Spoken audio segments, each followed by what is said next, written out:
Merhaba sevgili arkadaşlar, Bir Yumakla Gelenler YouTube kanalıma hoş geldiniz. Bugün sizlere bu önümde görmüş olduğunuz bere modelinin yapımını anlatmaya çalışacağım. Şöyle beremize bir göz atacak olursak şöyle bakın, örneğimizi şöyle biraz esnetince çok güzel, çok şık bir model.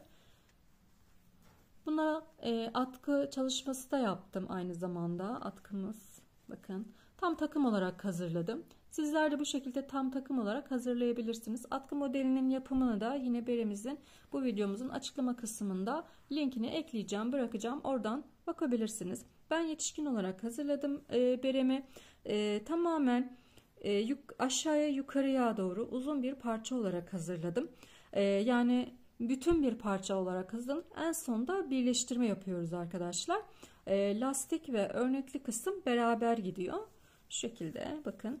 Lastik ve örnekli kısım şöyle aşağı yukarı bu şekilde örülerek gidiliyor. Lastik kısmını uzun bıraktım. Bu şekilde ikiye katlamak için. Yaklaşık olarak 59 santimlik bir ölçü yaptım. Nasıl ölçülmesi gerektiği de zaten videonun sonunda şu şekilde ölçmeniz gerekiyor diye açıklamasını yaptım arkadaşlar.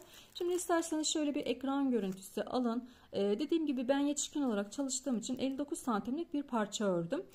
Sizler örnek veriyorum, eğer 1-2 yaş olarak çalışacaksanız 48 santimlik bir parça örmeniz gerekiyor. Küçük bebeklerinizi örebilirsiniz, yetişkin örebilirsiniz, kız erkek hiç fark etmez. Evet, isterseniz şöyle ekran görüntüsünü alın. Evet, şimdi kullanmış olduğum malzemelerimden bahsedeyim. Şöyle bir ip kullandım. Bebe yünü kullandım arkadaşlar. 100 gram 250 metrelik bir bebe yünü kullandım. Bir tane ipten bu çıktı. Bir tane ip kullandım. Tığımda 7 numara 4 milimlik bir tığ kullandım arkadaşlar. Pomponum hazır. Siz isterseniz kendiniz de ipinizin renginden yapabilirsiniz. İstediğiniz renklerde de hazırlayabilirsiniz. Evet, şimdi isterseniz berimizin yapımına geçelim. Hepinize kolay gelsin. Arkadaşlar, berimizin yapımına geçiyoruz. Öncelikle zincir çekerek başladım. 54 tane zincir çektim. Benim bu 54 tane zincirim 28 santime denk geldi.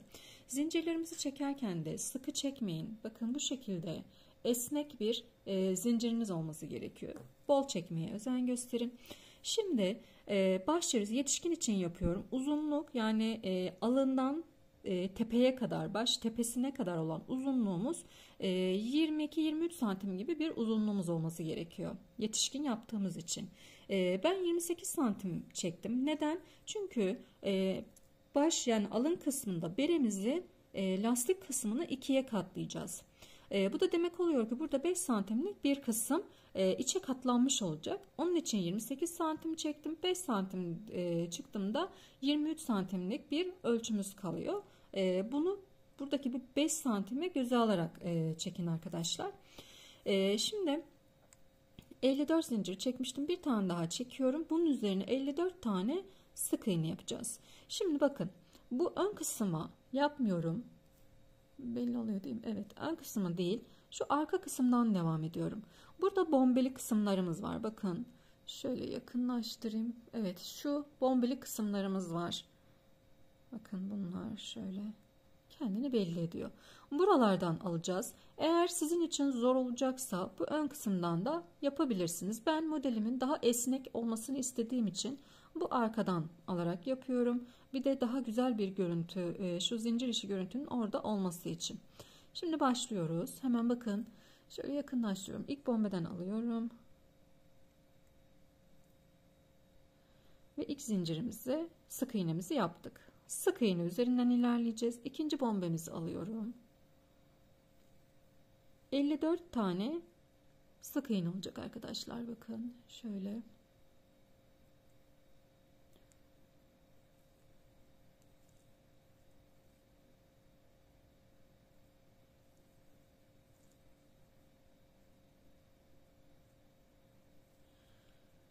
...54 tane sık iğnemizi bunun üzerine yapacağız. Bu bombelerden alarak.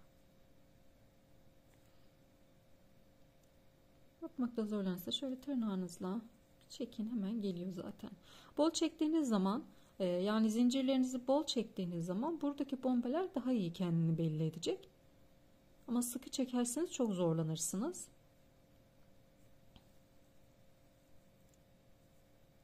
Evet, sıra sonuna kadar gelelim.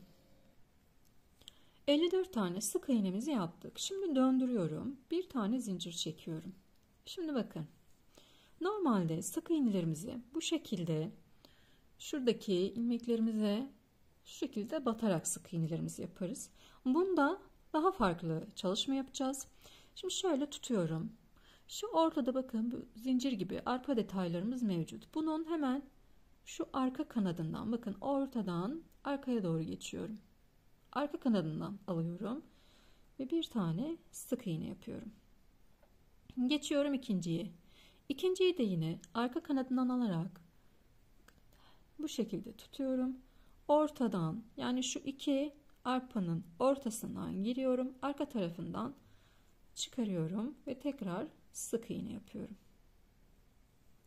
Bu şekilde.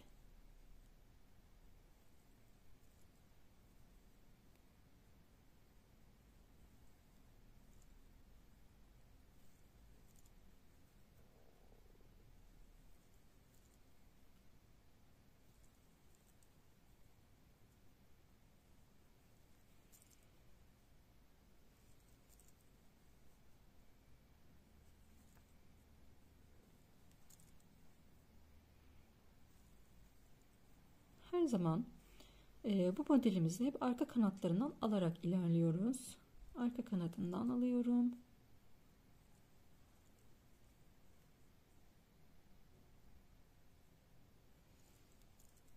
Arka kanadından. Sıra sonuna kadar bu şekilde ilerliyoruz arkadaşlar. Tam yine 54 tane sık iğnemiz olacak. İkinci sıramızı tamamladık. Şimdi üçüncü sıramıza geçiyoruz. Örnekli kısımda devam edeceğiz. 2 sıra sık iğne yaptım. Şimdi örnekli kısma geçeceğiz. Bunun için yine bir tane zincirimi çekiyorum. Bu kısım bizim tepe noktamız olacak. O yüzden şöyle 4 tane sık iğne yapacağım. Yine arka kanatlarından alarak 1 2 3 ve 4 tane sık iğne yaptık. Bu beremiz boyunca bu 4 sık iğne her zaman aynı şekilde devam edecek. Eksilmeyecek, artmayacak. Burası bizim tepe noktamız olacak. Sık iğne yapmamızın nedeni tepe noktamızın biraz daha büzüşmesini sağlamak. Çünkü bunda eksiltme, artırma yok arkadaşlar. Şimdi modelimize geçiyoruz. Öncelikle arka kanatlarını modeli yaparken arka kanatlarından alarak ilerlemiyoruz. Bunun için bir tane atlıyorum. İpimi dolamadım. Bir tane sık iğne atlıyorum. İkinci sık iğnemin, ilmeğimin hemen normal arka kanadından değil normal batıyorum ve sık iğne yapıyorum. Evet. Şimdi ipimi doladım. Atlamış olduğumuz ilmeğimiz. Buna batacağız arkadaşlar. Geriye geliyorum. Atlamış olduğum ilmeğime batıyorum. İpimi aldım. Birazcık uzattım. Tığımda 3 tane ilmeğim var. İpimi tekrar doluyorum. Aynı yere tekrar batıyorum. İpimi aldım, uzattım. Tığımda 5 tane ilmeğim var. Şimdi bu 5 ilmeğin bir tanesini geride bırakıyorum. 4 tanesinin içinden ipimi alarak 4 tanesinin içinden çıkardım. 2 tane kaldı. Yine bunun da içinden çıkarıyorum. Şimdi yine bir tane atlıyorum. Sıradaki bir taneye atlıyorum. İkinciye sık iğne yapıyorum.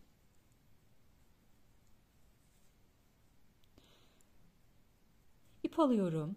Atlamış olduğumuza geri döneceğiz. Atlamış olduğumuz ilmeğime geri döneceğiz. Alıyorum, uzatıyorum. Tığımda 3 tane var. Tekrar alıyorum ipimi. Aynı yere tekrar batıyorum. Yani aynı yere 2 kere batmış oluyoruz. Tığımda 5 tane var. Bir tanesini ayırıyorum. Bu kalan 4 tanesinin içerisinden tığımı çıkardım. Tığımda 2 tane var. Tek seferde topladım. Şimdi yine bir tane atlıyorum. Bunu atlıyorum. Yanındaki ilmeğime sık iğne yapıyorum. Tekrar ipimi doladım. Atlamış olduğumuza geri dönüyorum. İpimi alıyorum, uzatıyorum. Tığımda 3 tane var. Tekrar ipimi doluyorum. Aynı yere tekrar batıyorum, uzatıyorum. Tığımda 5 tane ilmeğim oldu. Şu 4 tanesinin içinden çıkarıyorum. Tığımda 2 tane kaldı. Kalan 2 taneyi de tek seferde çıkarıyoruz. Evet, yine bir tane atlıyorum. İkinciye sık iğne yapıyorum. İpimi doladım. Atlamış olduğumuza geri dönüyorum. Çektim. Tığımda 3 tane var. İpimi doluyorum. Aynı yere tekrar batıyorum. Tığımda 5 tane var. 4 tanesinin içinden çıkardım. Tığımda kalan 2 tane de içinden çıkarıyorum.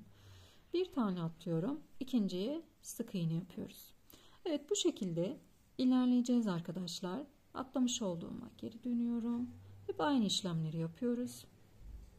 Sonda 16 tane kalana kadar, yani 16 tane sık iğnemiz kalana kadar bu işlemi devam edeceğiz. O kalan 16 tane sık iğneyi tekrar sık iğne olarak yapacağız. Şimdi o kısma kadar örerek ilerleyelim.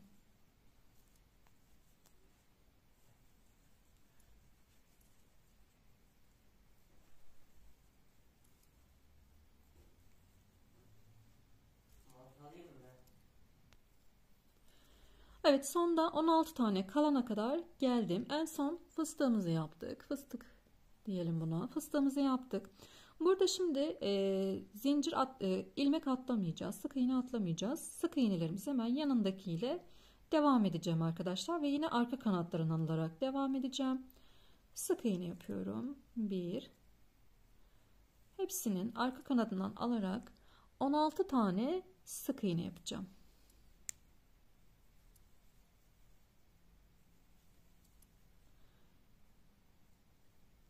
1, 2, 3, 4, 5, 6, 7,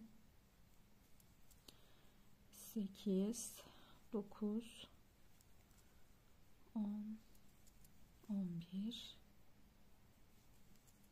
12, 13, 14, 15 ve 16.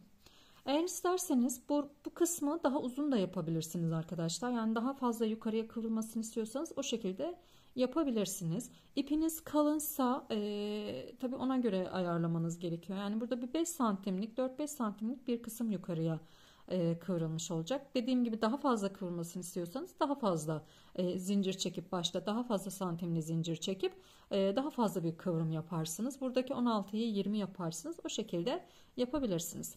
Evet, şimdi döndürüyorum. Buradaki 16 tane sık iğnemiz beremiz boyunca hep 16 tane olarak devam edecek. Şimdi bir zincir çektim. Yine arka kanatlarından alarak devam ediyorum arkadaşlar. 16 tane yapacağım.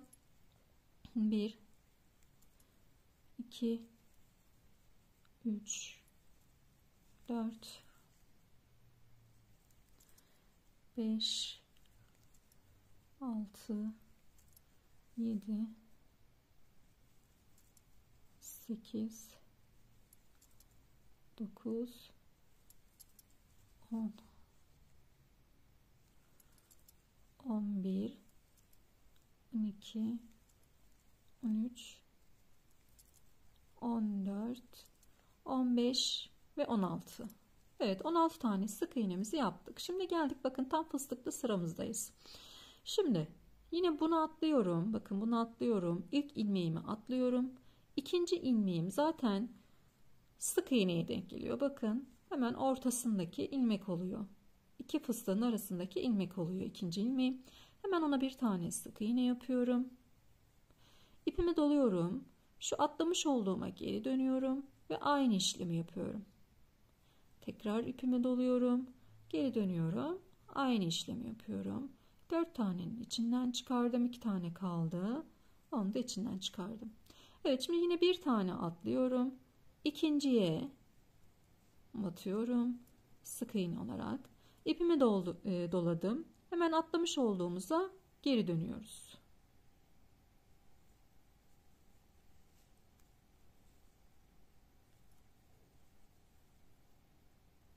Dört taneyi çıkardım. Sonra kalan 2'yi çıkardım. Bir tane atlıyorum. İkinciye geri döndüm. Evet, fıstıklarımızı da bu şekilde ilerletiyoruz arkadaşlar.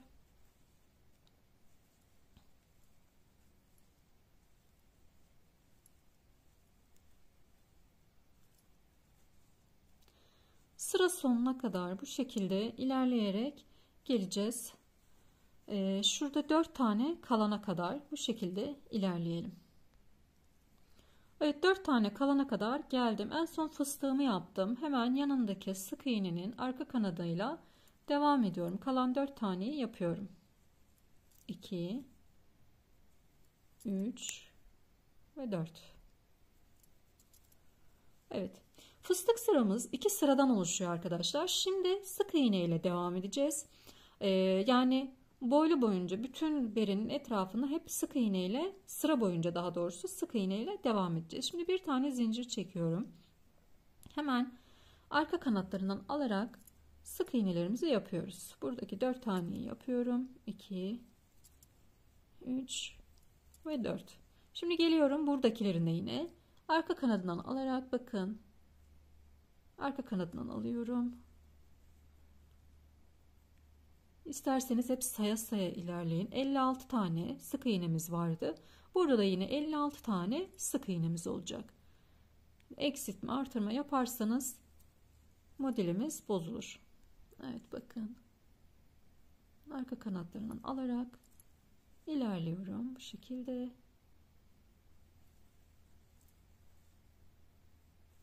Oldukça kolay ve basit bir model. Bir o kadar da şık bir model. Ben kızım için yapıyorum.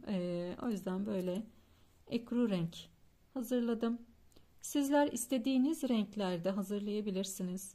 Yetişkin yaparsınız, çocuk için yaparsınız.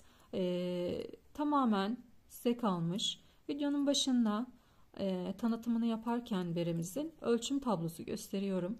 O ölçüm tablosuna göre bu uzunluğunuzu yapabilirsiniz.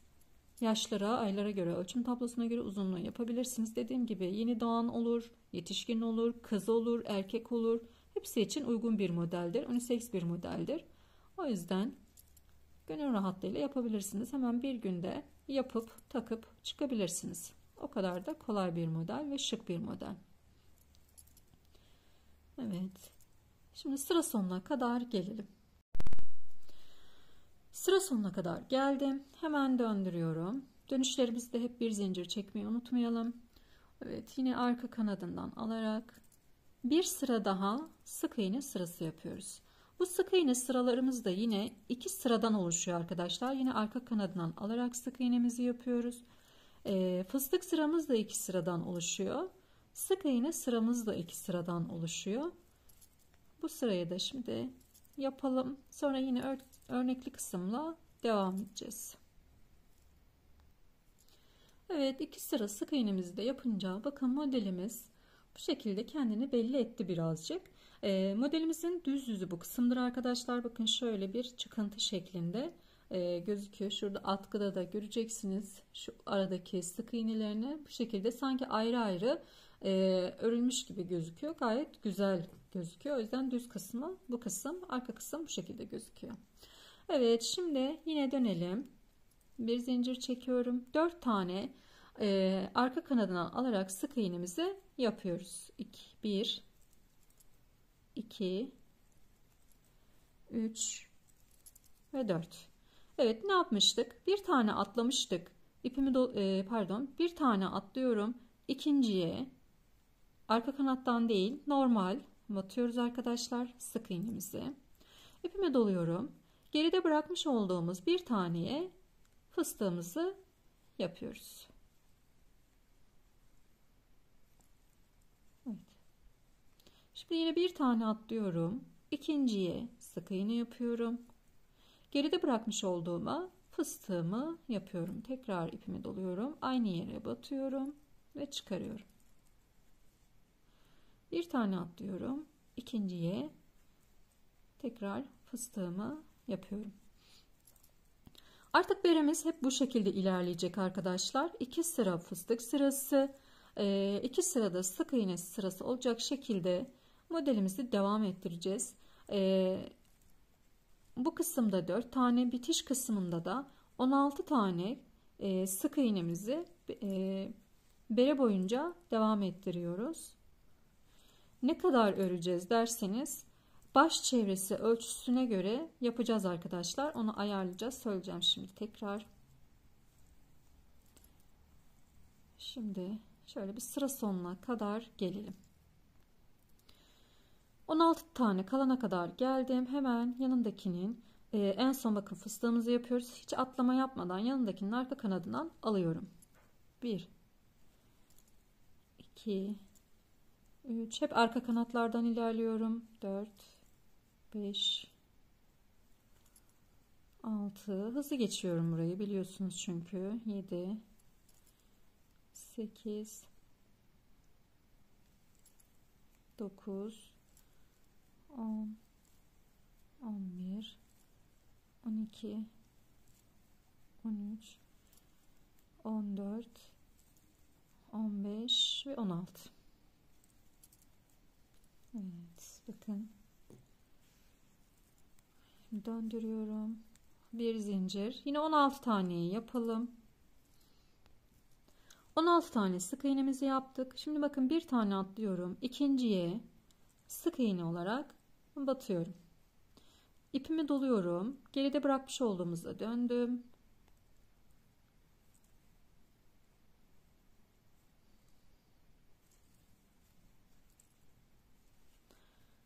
Geride bırakmış olduğumuzda dönüyorum. Burada ip alıyorum ama şöyle ipimi doluyorum, tekrar aynı yere batıyorum. 4 taneyi çıkardım. Tığımda 2 tane var. Hepsini tek seferde çıkardım. Evet, bir tane atlıyorum. Yine ikinciye sık iğne. Geride atlamış olduğumuzda geri dönüyoruz ve fıstığımızı yapıyoruz. Bir tane atladım. İkinciye atlamış olduğuma geri dönüyorum ve fıstığımı yapıyorum. Evet, şimdi 4 tane kalana kadar devam edelim. 4 tane kalana kadar geldim. Şimdi arka kanatlarından alarak 4 tane sık iğnemizi yapıyoruz arkadaşlar. 2 Evet, 2 3 ve 4. Dördüncüyü de yaptım. Şimdi döndürüyoruz. Bir tane zincirimi çektim ve bu sıra 2 sıra sık iğne yapacağız. Yani 2 sıra fıstığımızı yaptık arkadaşlar. Şimdi 2 sıra sık iğne sıramızdayız. 1 2 3 4. Şimdi bakın fıstıklarımızın hemen arka kanatlarını alarak yine ilerliyorum. Bir tane buradan, bir tane buradan. Bakın arka kanatlarına. Yine sayarak ilerleyin. Sayılarınız şaşmasın arkadaşlar. Dediğim gibi sayılar şaşarsa modeliniz bozulur. Evet, bu şekilde sıra sonuna kadar sık iğne ile ilerleyeceğim. Bir sıra daha sık iğne yapacağım. Sonra fıstıklı sıramızla devam edeceğiz arkadaşlar. Ben bunu ne kadar yapacağım? Şöyle göstereyim. Bu kısım baş çevresi, bu kısım da tepe noktası. Ne kadar yapacağım? Bu şekilde 59 santim olana kadar öreceğim. Yani şuradan başlayacağım ve 59 santimlik bir ölçüye gelene kadar ben bunu öreceğim. Baş çevremizin, yetişkin baş çevresi 59, 58, 59 santim arkadaşlar. O şekilde yapalım, hazırlayalım. Sonra iki tarafı birleştirip bere haline getireceğiz. O kısımları beraber göreceğiz. Hepimiz yapalım. Bir saniye sonra buradayım. Arkadaşlar benim tamamlandı. Şimdi bunu ölçerken bu şekilde değil de çekerek ölçmeniz gerekiyor. Çünkü kafaya takarken zaten esneyerek gireceği için o şekilde ölçmeniz gerekiyor.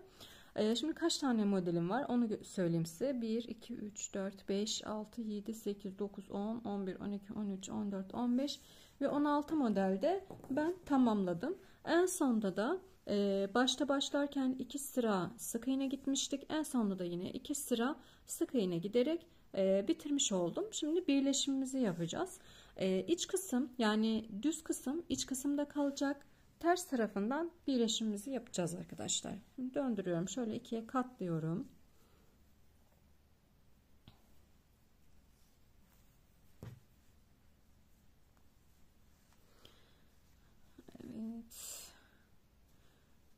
En son şurada bir zincir çekmişim. Onu söktüm. Evet, şimdi bu şekilde karşılıklı olarak denk getireceğiz. Buradaki ilmekle buradaki ilmek aynı sıradaki ilmek olacak. Yani şimdi öncelikle şöyle bakın, şuradayım. En sondaki ilmeğin şöyle arka kanadından alıyorum. Arka kanadından alıyoruz arkadaşlar. Kaydırmayla içinden geçiyorum. Şimdi yanındakine geçiyorum. Yanındakinin de arka kanadından alıyorum. Bakın tekrar şu kısmı tekrar göstereyim size. Şimdi şurada ilmeğimiz kalmıştı zaten. İlmeğimiz burada kalmıştı. Herhangi bir zincir bir şey çekmedim. Direkt karşıdakinin arka kanadından ilk birinci ilmeğimin arka kanadından alıyorum. Ve kaydırma tekniği yapıyorum. Şimdi yanındakinin önce bu tarafın, bu kanadın arka kanadı, daha sonra karşı diğer kanadın arka kanadından alarak yine kaydırma yapacağım. Bunların ikisinin içinden çıkarıyorum ve bunun da içinden çıkarıyorum, kaydırdım.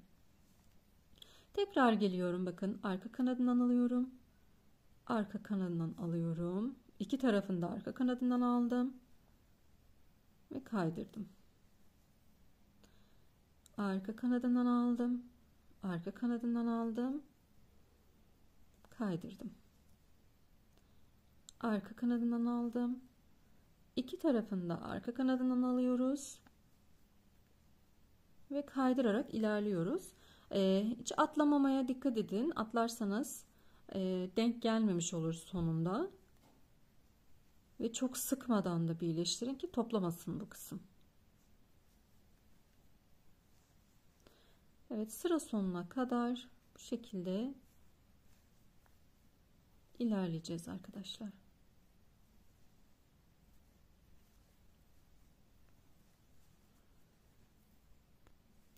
Evet, sıra sonuna kadar bakın birleşimimizi yaptık. Şimdi burada bir tane zincir çekeceğim ve ipimi keseceğim arkadaşlar. Daha sonra bunları şöyle üç kısımlarda yürütürüz. Hatta daha ince bir ip alıp iğne yardımıyla da iç kısımlarda yürütebilirsiniz arkadaşlar bu iplerinizi. Ben şöyle idarelik yürüteyim, gözükmesin. Bu da başlangıç ipimiz. Bunu da alalım içeriye. Evet, tamamdır. Şimdi döndürüyorum. Yani düz tarafını çıkarıyoruz. Evet. Burası bizim baş çevre kısmımızda şu şekilde bakın olacak.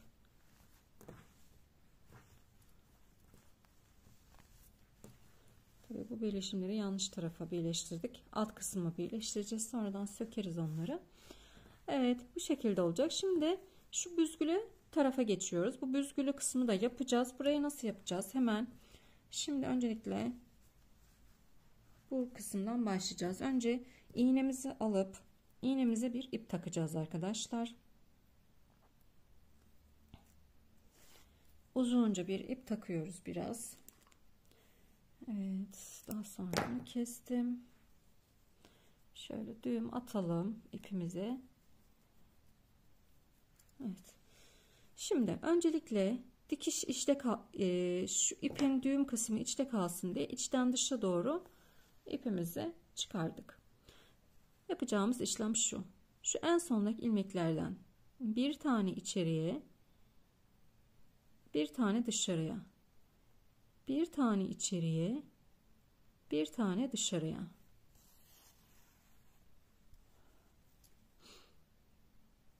İçeriye, dışarıya, içeri, dışarı, içeri, dışarı. Bu şekilde başlamış olduğumuz noktaya kadar gelmemiz gerekiyor arkadaşlar.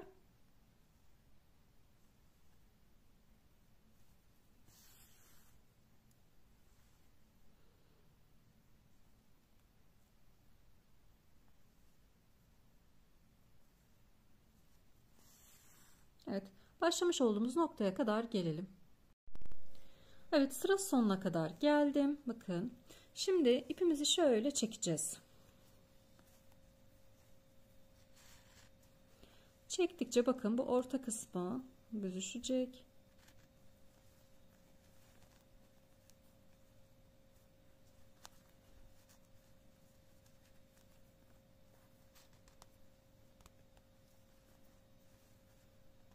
Ortası iyice kapandı. Şimdi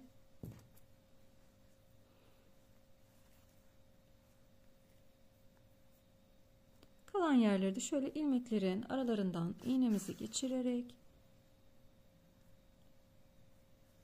iyice kapatacağız. Zaten buraya pompon geleceği için bu kısmı düz kısımdan yapmamızın hiçbir sakıncası yok arkadaşlar.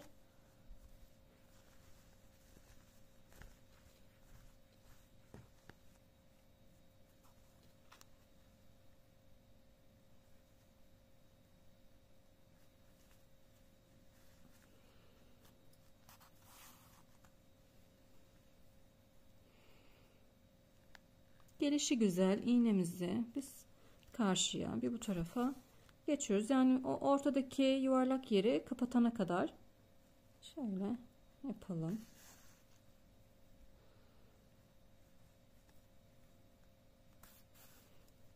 Evet, kapandı. Evet. Tamamdır. Şimdi bir düğüm atacağız burada.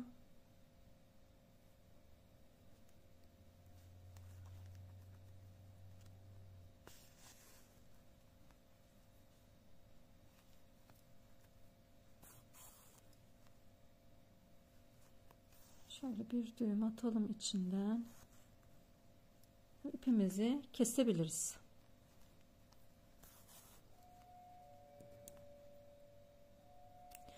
Evet, şimdi pomponumuzu takacağız. İsterseniz aynı renkte bir pompon kullanabilirsiniz. İsterseniz benim gibi böyle farklı bir renkte de kullanabilirsiniz. Benim elimde bu renk olduğu için bu rengi kullanıyorum. Hazır pompon kullanmayabilirsiniz. İpten kendiniz pompon da yapabilirsiniz arkadaşlar. Bunların böyle hazır pomponların 2 tane ipi var. Şöyle bir sağdan bir soldan iç kısımdan onu çekeceğim. Şöyle alacağım bunu içeriye buradan.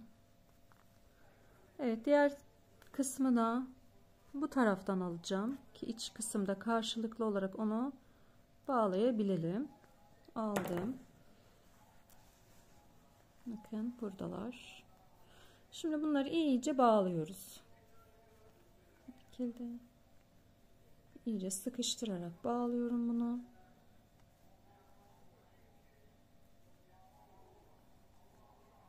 Ne kadar çok bağlarsanız o kadar sağlam olacaktır. Evet.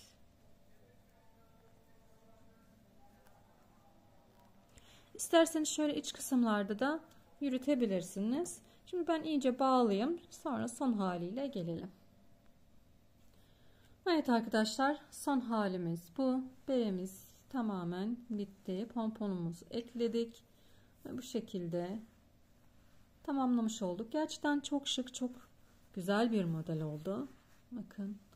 Zaten kafaya girdiğinde de model, bakın kafaya girdiğinde şöyle esneyecek. Esneyince modelimiz kendini gayet güzel belli ediyor.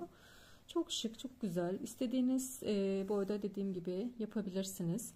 Yetişkinlere, bebeklere, erkeklere, kızlara her şekilde uygundur. Evet, inşallah kolaylıkla da buraya kadar gelebilmişsinizdir arkadaşlar. Elimden geldiğince en iyi şekilde anlatmaya çalıştım. İzlediğiniz için teşekkür ediyorum. Yapan herkesin ellerine kollarına sağlık. Yorumlarda yorum yaparsanız, bir emoji dahi olsa yorum yaparsanız çok sevinirim. Daha fazla kişiye ulaşmamız için bu önemli arkadaşlar. Kanalıma abone olmayı ve bildirimleri de açmayı unutmayın. Hepinize sağlıklı günler dilerim.